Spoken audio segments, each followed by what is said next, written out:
Olá, pessoal do sétimo ano. Voltamos aqui com as nossas aulas e hoje nós vamos aprender um pouco sobre renascimento e humanismo. O objetivo da aula de hoje é identificar as principais características do humanismo e do renascimento e analisar os seus significados.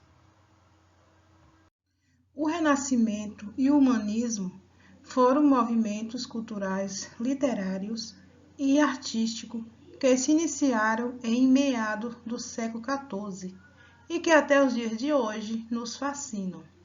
De onde vem essa relação que nos atrai até hoje?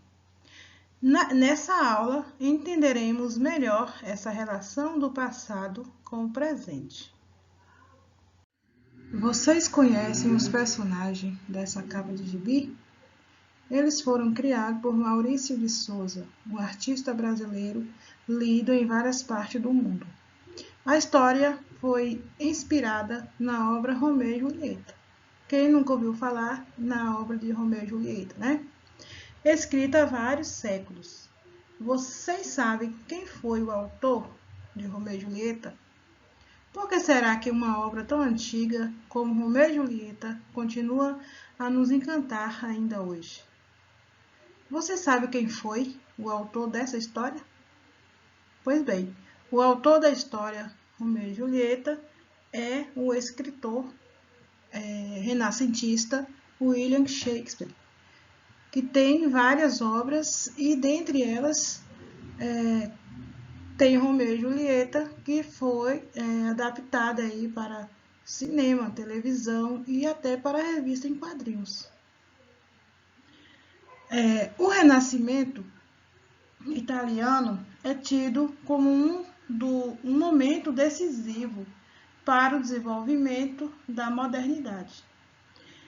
Nesse modo de ver a história, os artistas e cientistas do Renascimento fecharam a cortina do tempo medieval para abrir uma outra, a de um tempo novo, a modernidade. Contexto do Renascimento. As transformações ocorridas na Europa entre o século XI ao XIV serão decisivas para os renascimentos. O surgimento da classe burguesa, o renascimento comercial, as inovações técnicas no campo, o êxodo rural e a grande peste estão entre as transformações ocorridas nesse período. Vimos que, a partir do século XI, a Europa Ocidental passou por uma série de mudanças importantes. Uma delas foi o aumento da produção de alimentos por causa da expansão das áreas agrícolas e da utilização de novas técnicas de cultivo da terra. Com o aumento da produção de alimentos, pessoas passaram a viver mais e a ter mais filhos, o que levou um aumento crescente da população. Ao mesmo tempo, ocorreram o crescimento do comércio com o Oriente, o aparecimento das férias medievais, que nós já comentamos, né? Já vimos no assunto anterior que nós estudamos, as casas bancárias e o revigoramento das cidades. Mercadores circulavam pela Europa com suas caravanas, levando e trazendo mercadoria de diferentes lugares do mundo. Os banqueiros trocavam moedas e os donos de navios aumentavam sua frota. A burguesia, que eram os mercadores, banqueiros e donos de navio, enriqueceu, adotando novos valores e novas práticas. Novas práticas como medir, calcular, pesar e experimentar. Operações essenciais ao sucesso dos negócios, passaram a ser socialmente valorizados. Essa questão dos negócios aí, lembramos que na Idade Média, né, não havia moedas, eles produziam para o coletivo e aqui eles já começam a produzir pensando no individualismo. né, pensando em si próprio, querendo acumular riquezas. Essas mudanças que vimos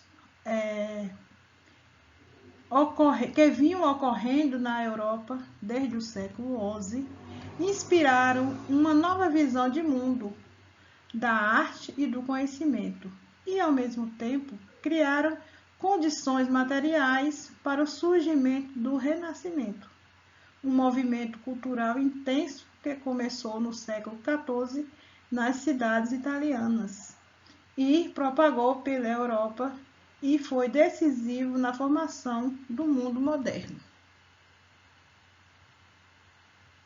Nesse slide aqui está afirmando todas as transformações, né, que eu já falei no slide anterior, portanto não tem necessidade de repeti-lo novamente.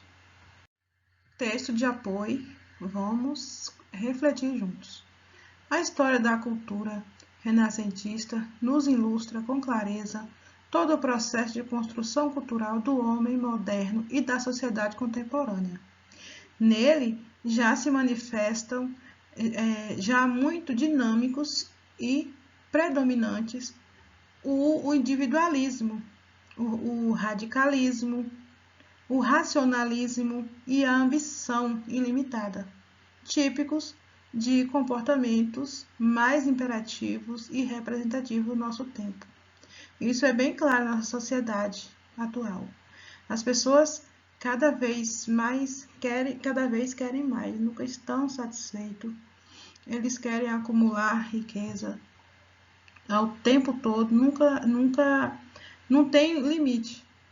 Quanto mais conseguir dinheiro, conseguir bens, melhor. Então, já começa lá no Renascimento a aparecer aí essa ambição aí do capitalismo que não tem limites. Pessoal, vamos aqui detalhar o desenho Homem Vitruviano de Leonardo da Vinci. Depois eu vou falar aqui sobre uma das características que, a partir do momento que a burguesia ganhou dinheiro, começou a importância no meio social, elas começaram a andar com as próprias pernas e ditar as próprias regras de como seria dali para frente. Não mais obedecia ali às ordens de quem é que tinha dinheiro lá na Idade Média? Senhores feudais e a igreja. Então, eles começaram a andar com as próprias pernas e a adotar outros valores, né, e pensamento. Dentre eles, nós temos o antropocentrismo, que é uma das características do Renascimento. O que é isso? Essa ideia do antropocentrismo é quando o homem começa a pensar que o homem passa a ser visto como um ser criativo e virtuoso, dono do seu próprio destino. Na época medieval, predominava o teocentrismo, que era onde Deus era o centro de tudo, né? E com esse novo pensamento, quem virou o centro de tudo foi o homem, porque o homem, eles começaram a ver que o homem é inteligente, o homem ele pode conseguir o que ele quiser. E essa imagem aqui, esse desenho do Leonardo da Vinci, é um dos representantes, né, desse período, o artista representando desse período renascentista e humanista. Esse desenho foi realizado em um dos diários do Leonardo da Vinci, no ano por volta de 1490. E o que ele quis mostrar, representar com esse desenho? É o que eu disse antes, que nesse período as pessoas começam a ver o homem como o centro. E ele sendo virtuoso, inteligente, dono da sua própria vida, do seu próprio destino, do centro ele pode abarcar, pode alcançar aonde ele quiser.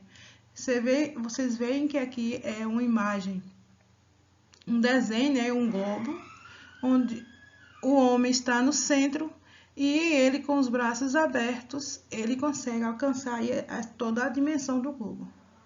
Então isso representa o homem no centro do mundo e dali ele pode conseguir o que ele quiser.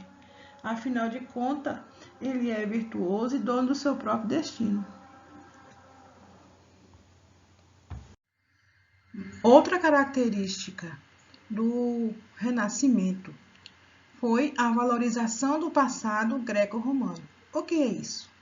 Os artistas e cientistas do Renascimento viam as obras dos gregos e dos romanos da antiguidade como modelo e inspiração para suas obras. O antropocentrismo, até já comentei sobre ele antes, né? Para falar lá da obra de Leonardo da Vinci, onde o homem passa a ser visto como um ser criativo, virtuoso e dono do seu próprio destino. O que na época medieval, como eu disse antes, não era dessa forma, né? O que predominava era o teocentrismo. Tudo convergia para Deus.